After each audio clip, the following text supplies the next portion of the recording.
سلام به همه دوستان عزیز. امروز اومدیم با تست و بررسی اژدر بتل پس اسپرفیش مود 1 یا همون مود 1، یه اژدر اکی برای کشور انگلیس با این مشخصات. دمیجش 21 تن کیلومتری میزنه، ریلودش 15 و 14 تا تعدادشه که البته وقتی آپگرید بشه به مشخصات میرسیم که دمیجش 27 است و تاپ اسپیدش 116 و 6 دهمه و اینکه اینها 27 دمیج از 12 کیلومتری میتونه شلیک کنه.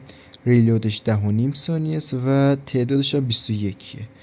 یه نمونه دیگه هم داره، مدل شاپش هست که با دلار میتونید بخرید.